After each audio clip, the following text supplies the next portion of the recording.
देखिए क्या पूछा जा रहा है। पूछा जा रहा है आपसे कि 2011 की जनगणना के अनुसार राजस्थान में 10 लाख से कम जनसंख्या वाले जिले थे। यानी कि बात हो रही है 2011, और 2011 के अनुसार राजस्थान जनसंख्या, और राजस्थान की जनसंख्या में बिंदु भी है जनसंख्या। तो राजस्थान की जनसंख्या से रिलेटेड क्वेश्चन पूछा गया कि ऐसे कितने जिले हैं जहां पर जनसंख्या जो है वो 10 लाख से कम है। देखिए सबसे पहले तो आपको पूछा जा सकता है कि राजस्थान का एकमात्र ऐसा जिला जिसकी जनसंख्या 50 लाख से बाहर है, वो एकमात्र है कौन सा? याद रखिएगा जयपुर। जयपुर की जनसंख्या है 66.26 लाख। तो आपको पूछने में ऐसे भी पूछ सकता है कि राजस्थान का एकमात्र ऐसा जिला जिसकी जनसंख्या 50 लाख से अधिक है, वो केवल एक ही है, कौन सा? जयपुर। अच्छा, पूछने का तरीका भी दूसरा होता है। पूछने का तरीका कई बार ऐसे भी हो सकता है कि राजस्थान में निम्न में से वह जिला जिसकी जनसंख्या जो है वो 5 मिलियन से अधिक है, 5 मिलियन से अधिक। तो 5 मिलियन का मतलब हो गया है 50 लाख। तो 50 लाख से अधिक केवल एक ही है, कौन सा? जयपुर। यहां पर भी आपके सामने पूछा गया है कि 10 लाख से कम जनसंख्या वाले जिले कौन से हैं। तो आप सब जानते हैं कि राजस्थान में सबसे कम जनसंख्या वाला जो जिला है वह है आपके जैसलमेर। जैसलमेर की है 6.69 लाख। उसके बाद में फिर आपके सामने है प्रतापगढ़। प्रतापगढ़ जिले की जनसंख्या है 8.67 लाख। तो हमारे राजस्थान के दो ऐसे जिले हैं जिनकी जनसंख्या जो है वो क्या है? 10 लाख से कम है। अच्छा, पूछने का तरीका ऐसा भी हो सकता है कि राजस्थान के वे दो जिले जिनकी जनसंख्या 1 मिलियन से कम है। तो 1 मिलियन से कम वाले दो हैं, कौन कौन से? जैसलमेर और प्रतापगढ़। यानी कि ऑप्शन नंबर जो है वो क्या हो जाएगा यहाँ पर? याद रखिएगा, D is the correct answer. तो पूछने का तरीका ये भी हो सकता है और ऐसे हो सकता है। ठीक है, आइए आगे चलते हैं। अगला क्वेश्चन, अगला क्वेश्चन है आपके सामने, निम्नलिखित में से कौन राजस्थान के सबसे लंबे समय तक सेवा देने वाले मुख्यमंत्री रहे? यानी कि राजस्थान में सबसे लंबे समय तक सीएम कौन रहे? सीएम से रिलेटेड देखिए क्वेश्चन है काफी सारे। देखिए, एक तो क्वेश्चन बनता है कि राजस्थान में फर्स्ट सीएम, तो आप कहेंगे सर राजस्थान के जो प्रथम सीएम बने वो थे आपके कौन? हीरालाल शास्त्री।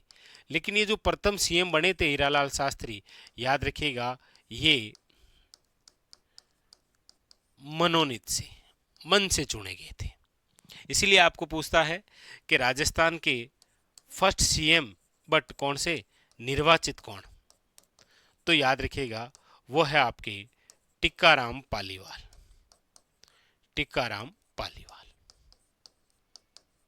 ये दो क्वेश्चन हो गए। अब यहां से एक क्वेश्चन बनता है कि राजस्थान के एकमात्र ऐसे सीएम जो मनोनीत भी रहे और निर्वाचित सीएम भी बने। तो मनोनीत प्लस निर्वाचित दोनों तरीके से सीएम बनने वाले एकमात्र जो व्यक्ति हैं उनका नाम है डॉक्टर जे नारायण व्यास। ये याद रखें आप, वो कौन है? डॉक्टर जे नारायण व्यास। अगली बात, सर्वाधिक लंबे समय तक, तो आप कहेंगे सर सर्वाधिक लंबे समय तक, सर्वाधिक लंबे समय तक सीएम यानी कि लगभग 17 वर्षों तक सीएम रहे और वह व्यक्ति कौन है? तो आप कहेंगे सर मोहनलाल सुखाड़िया। कौन है? मोहनलाल सुखाड़िया। इसीलिए याद रखिएगा मोहनलाल जो सुखाड़िया है इनको कहा जाता है राजस्थान का आधुनिक निर्माता। क्या कहा जाता है? राजस्थान का आधुनिक निर्माता। चलिए आप कमेंट करके एक प्रश्न बताइए। ये तो राजस्थान के आधुनिक निर्माता है, कौन? मोहनलाल सुखाड़िया। आपको कमेंट करके बताना है राजस्थान के निर्माता कौन है। राजस्थान के निर्माता।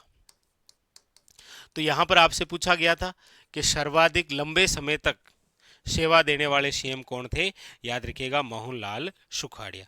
आप पूछेंगे सर सबसे कम समय तक सेवा देने वाले कौन थे, तो याद रखिएगा सबसे कम समय तक यानी कि मात्र और मात्र 16 दिन, वो थे आपके हीरालाल देवपुरा। राजस्थान में सबसे कम सीएम रहने वाले व्यक्ति, कम समय तक सीएम रहने वाले व्यक्ति कौन, हीरालाल देवपुरा। सर्वाधिक समय तक सीएम रहने वाले कौन, मोहनलाल सुखाड़िया। प्रथम सीएम कौन, हीरालाल शास्त्री। प्रथम मनोनीत सीएम कौन, हीरालाल शास्त्री। प्रथम निर्वाचित सीएम कौन, टिक्काराम पालीवाल। और याद रखिएगा यही टिक्काराम पालीवाल हमारे राजस्थान के फर्स्ट डिप्टी सीएम, उप मुख्यमंत्री भी यही बने थे।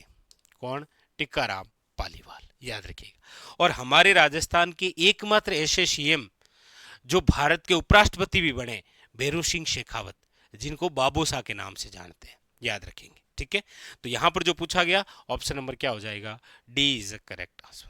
सारी बातें क्लियर, आइए आगे बढ़ते हैं। अगला क्वेश्चन, अगले क्वेश्चन के बारे में देखिए। अगला क्वेश्चन है आपके सामने, ये रहा।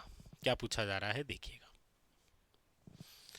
पूछा जा रहा है आपसे कि राजस्थान में कर्क रेखा राज्य के दक्षिणी सिरे से निम्नलिखित में से किस जगह के निकट से गुजरती है। यानी कि बात हो रही है कौन सी, कर्क रेखा को लेकर। देखिए कर्क रेखा का दूसरा नाम क्या है, तो आप कहेंगे सर 23 डिग्री 30 मिनट उत्तरी अक्षांश।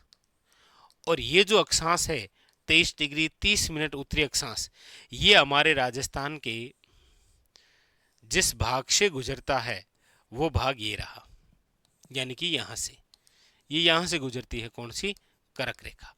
कर्क रेखा याद रखिएगा पूछा जाए राजस्थान में कौन से भाग से, तो याद रखिएगा दक्षिणी राजस्थान से गुजरती है। अच्छा कितने जिलों से गुजरती है, तो याद रखिएगा 2 जिले हैं।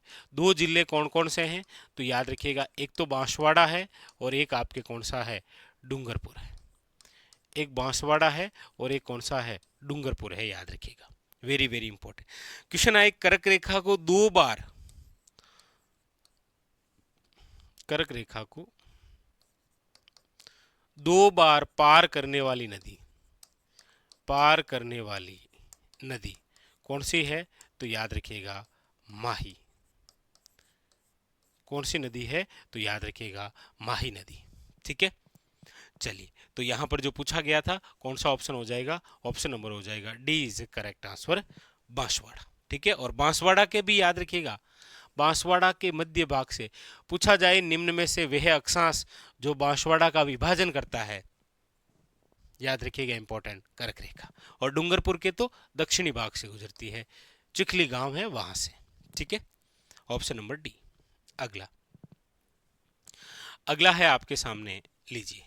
पूछा जा रहा है वर्ष 1911 में राजस्थान में गोगा जी के मंदिर का पुनर्निर्माण। देखिए गोगा जी का मंदिर हो, चाहे आपके रामदेव जी का मंदिर हो, हाँ, और चाहे आपके करणी माता का मंदिर हो, ये जो जितने भी मंदिर हैं इनका जो पुनर्निर्माण है वो कराने वाले एक ही शासक है, वो है आपके महाराजा गंगा सिंह।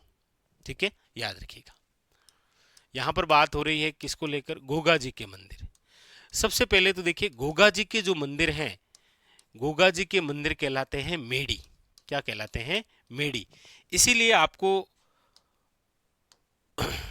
पढ़ने में मिलता है कि एक तो आप बताइए शीर्ष मेड़ी कहां पर है, मतलब जहां पर गोगा जी का शीश गिरा था। एक आप बताइए गोगा जी की धुर मेड़ी कहां पर है, क्योंकि जहां पर गोगा जी की धड़ गिरी थी। और एक पूछा जाता है गोगा जी की लघु मेड़ी कहां पर है, जहां पर ये अर्जुन और सर्जन का पीछा करते हुए कुछ दिनों के लिए ठहरे थे। तो शीर्ष मेड़ी तो है, याद रखिएगा दद्रेवा, दद्रेवा चूरू।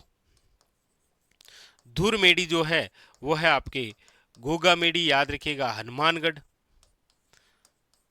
गोगा मेड़ी हनुमानगढ़। और ये जो लघु मेड़ी है ये है आपके खिलोरियों की ढाणी, खिलोरियों की ढाणी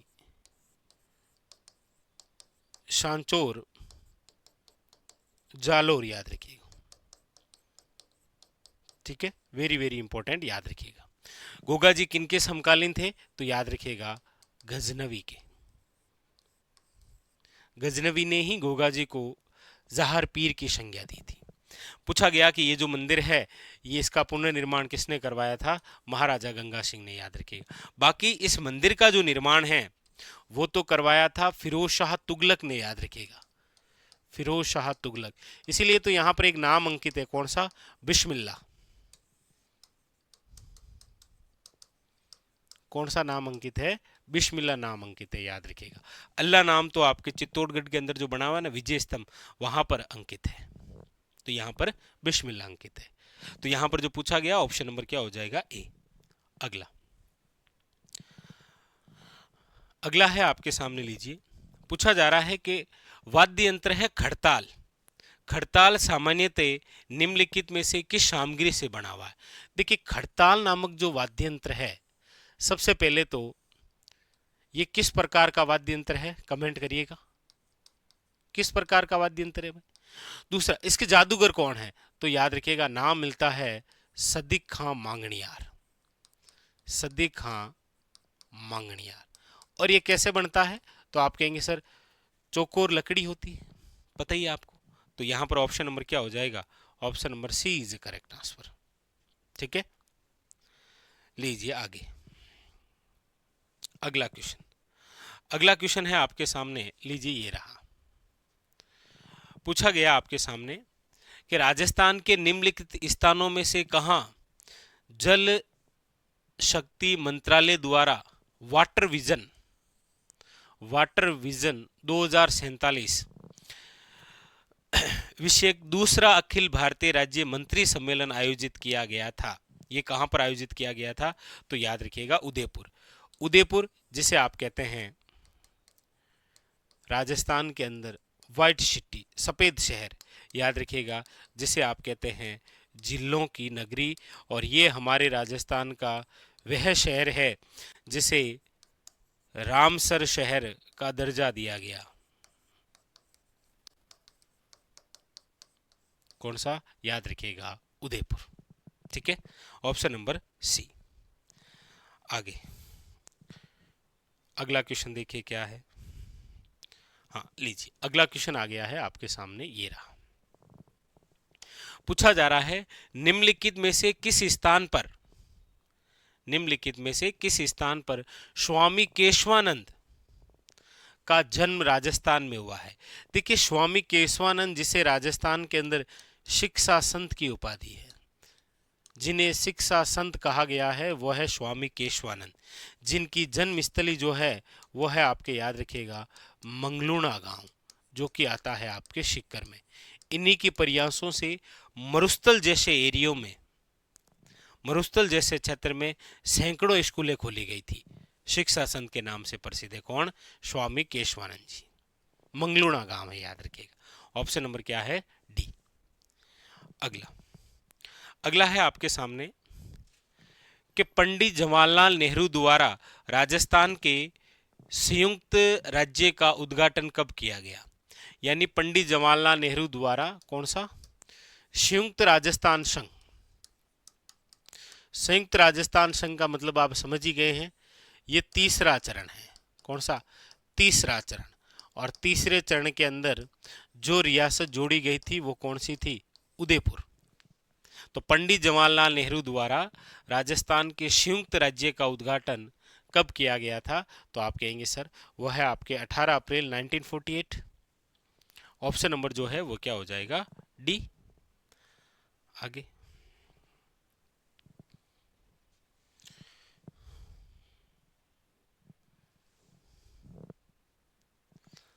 हाँ, लीजिए, ये बड़ा अच्छा और शानदार सा क्वेश्चन है।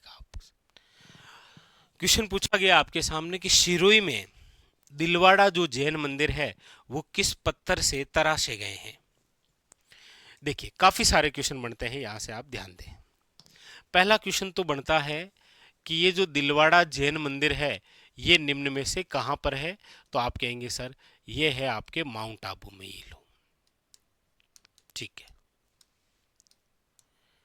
दिलवाड़ा जैन मंदिरों का निर्माण कब हुआ है? दूसरा क्वेश्चन, तो 11 से 13वीं शताब्दी। ये लो दूसरा क्वेश्चन। तीसरा हो गया, दिलवाड़ा जैन मंदिर कितने मंदिरों का समूह है? तो याद रखिएगा 5 मंदिरों का। ये क्वेश्चन पूछा गया। दिलवाड़ा जैन मंदिर कितने मंदिरों का समूह है? 5 मंदिरों का। 5 मंदिर कौन कौन से हैं? तो देखिए, विमल शाही जैन मंदिर, ठीक है, लूणव शाही जैन मंदिर, पितलहर जैन मंदिर, पार्श्वनाथ जैन मंदिर और महावीर स्वामी जैन मंदिर। ये 5 जैन मंदिर हैं और इनको किस पत्थरों से तराशा गया है? तो याद रखिएगा सफेद संगमरमर। ऑप्शन नंबर जो है वो क्या है? याद रखिएगा बी इज करेक्ट आंसर। ठीक है, आगे अगला क्वेश्चन। अगला क्या कह रहा है देखिए, लीजिए, बहुत अच्छा क्वेश्चन, गुरु शिखर से रिलेटेड। क्या पूछा है देखिए, पूछा गया है कि गुरु शिखर की जो चोटी है उसके संदर्भ में निम्नलिखित में से कौन सा कथन सही नहीं है? बस प्रश्न ध्यान से पढ़े, है या नहीं है, क्या पूछा है। जैसे यहां पूछा है गुरु शिखर की चोटी के संबंध में, तो ये अरावली पर्वतमाला की सबसे ऊंची चोटी है। आप कहेंगे ये कथन सही है कि ये अरावली पर्वतमाला की क्या है? सबसे ऊंची चोटी। ये सतपुड़ा पर्वतमाला की सबसे ऊंची चोटी से भी ऊंची है, बिल्कुल ऊंची है। ये शिरुई क्षेत्र में स्थित है, बिल्कुल है। और समुद्री तल से गुरु शिखर की जो ऊंचाई है वो 1722 मीटर है। आप कहेंगे सर यहाँ पर दे रखा है 2722, जबकि कितनी है? तो आप कहेंगे सर 1722 मीटर या फिर 1727 मीटर, जिसे आप पढ़ते हैं। ठीक है, तो यहाँ पर जो कथन है वो कौन सा सही नहीं है? तो डी जो है वो गलत है। यहाँ पर 1727 है, ना कि 2722 है। आगे अगला क्वेश्चन, अगला है आपके सामने, लीजिए। पूछा गया है आपके सामने कि राजस्थान के किस प्रख्यात कवि को 2025 में साहित्य और शिक्षा के क्षेत्र में उनके योगदान के लिए पद्मश्री से सम्मानित किया गया? बताइए। आप सब जानते हैं कि 2025 में पद्मश्री से सम्मानित जो व्यक्ति हैं वो कौन कौन हैं? तो आप कहेंगे सर एक तो है बतूल बेगम, एक है बैजनाथ महाराज, एक है आपके शिन काफ निजाम। बतूल बेगम जयपुर, बैजनाथ महाराज लक्ष्मणगढ़ सीकर, सिनकाफ निजाम जोधपुर। तो कई बार तो क्या है कि क्वेश्चन इस प्रकार से आपके सामने आ जाता है कि निम्न में से वह व्यक्ति जिनको 2025 का जो है वो पद्मश्री नहीं दिया गया था। तो आपके सामने ये क्वेश्चन जो है ये इस प्रकार से भी बन सकता है, ध्यान रखें आप, कि निम्न में से कौन से व्यक्ति को नहीं दिया गया था। और यहाँ पर ऑप्शन में बतुल बेगम, बैजनाथ महाराज और शिनकाप निजाम, और साथ में एक नाम और आ जाएगा, वह है जानकी लाल भांड। क्योंकि आप सब जानते हैं जानकी लाल जो भांड है उनको 2024 का पद्मश्री दिया गया था, और उनका संबंध किस कला से है? तो आप कहेंगे सर उनका संबंध है बहरूपिया कला से, याद रखिएगा। ठीक है, और यहाँ पूछा गया साहित्य और शिक्षा के क्षेत्र के योगदान के लिए, तो वह है सिनकाफ निजाम। ऑप्शन नंबर जो है वो क्या है? ए इज करेक्ट। बतुल बेगम जो है याद रखिएगा मांड गायिका है, मांड गायिका। तो क्वेश्चन पूछने के तरीके ऐसे भी हो सकते हैं। आगे अगला क्वेश्चन देखिए, अगला है आपके सामने,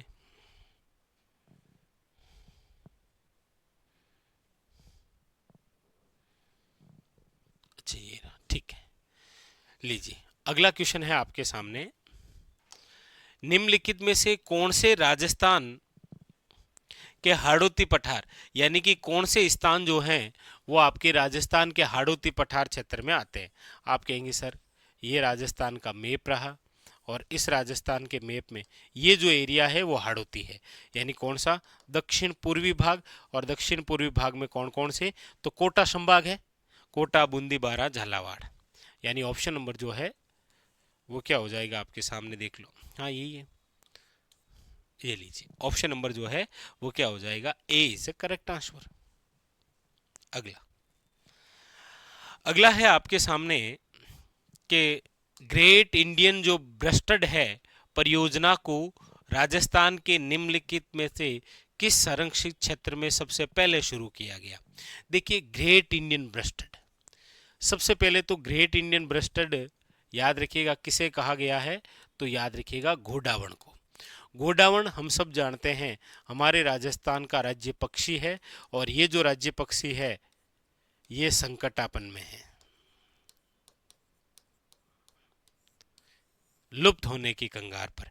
इसीलिए ग्रेट इंडियन ब्रस्टर्ड जो परियोजना है वो कहाँ शुरू की गई, तो आप कहेंगे सर हमारे राजस्थान में गोडावण की सबसे बड़ी जो शरण स्थली है वो आपके कहाँ पर है, तो आप कहेंगे सर गोडावण की सबसे बड़ी शरण स्थली आप देखेंगे तो वो है आपके राष्ट्रीय मरु उद्यान। कहाँ पर है, राष्ट्रीय मरु उद्यान। याद रखिएगा हमारे राजस्थान का सबसे बड़ा अभ्यारण्य है जिसका क्षेत्रफल है 3162 वर्ग किलोमीटर, जिसका विस्तार है जैसलमेर और बाड़मेर में, जैसलमेर और बाड़मेर के अंदर, याद रखेंगे राष्ट्रीय मरु उद्यान। तो आप कहेंगे फिर सर यहाँ पर जो ऑप्शन है वो हो जाएगा डेजर्ट नेशनल पार्क, यानी option number A is A correct answer. ठीक है, चलिए तो ये था आज का हमारा सेशन। मिलते हैं कल इसी पेपर के जो और क्वेश्चन बचे हैं उनके बारे में सॉल्यूशन करते हैं। देखिए प्रतिदिन उद्देश्य ये रहता है कि 10, 15 या 20 क्वेश्चन लेकर उनका सॉल्यूशन कर लें ताकि आपके भी क्विक रिवीजन जो है वो होता रहे। ठीक है, आज के लिए इतना ही, धन्यवाद आप सबका।